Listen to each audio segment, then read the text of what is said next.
L'enjeu de cet espace a été d'organiser les différentes fonctions du lieu, le laboratoire, le bureau, l'espace boutique et l'espace de stockage, d'où la création de la mezzanine et une différenciation des zones au niveau du sol avec le parquet pour la dimension plus conviviale et l'espace carrelé pour le laboratoire, la dimension plus technique.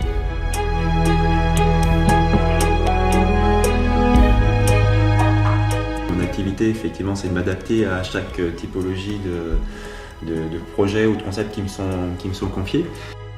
Quelque part, avec Frédéric, on fait un peu le même travail en termes de créativité. La méthodologie de travail est assez similaire. Donc avant de commencer à faire des propositions, c'est d'essayer de comprendre son métier. Imaginez d'avoir un support qui soit en relation avec la senteur, donc le bois en bois, le cuir, une pièce de cuir. Ça, ce serait légèrement enfoncé, que ce ne soit pas au même niveau que les bougies.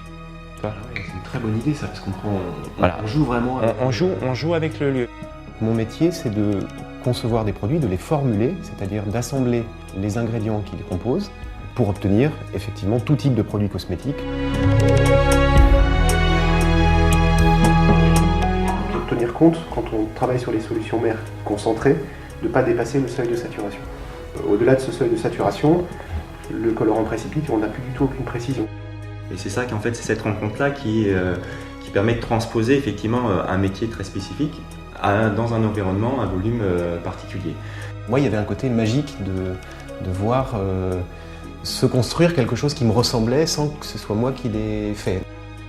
Il a semblé intéressant de faire réapparaître la pierre pour son aspect rugueux et matiéré, pour la mettre en contraste avec le plan de travail très blanc du laboratoire.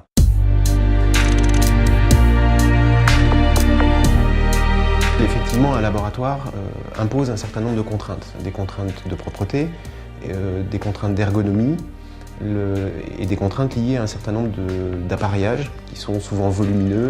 Donc c'est représenter des codes du laboratoire en termes pour des raisons d'hygiène, mais aussi en termes d'imaginaire pour le client, et puis travailler aussi sur ces notions de convivialité, puisque c'est aussi un lieu d'échange et un lieu de travail. La communication avec la rue, ce qui m'a semblé intéressant, c'est de travailler sur une certaine transparence et en même temps opacité. Vraiment travailler sur un filtre qui permette de préserver du regard extérieur, mais permettre au regard extérieur, aux passants, de voir ce qui peut s'y passer.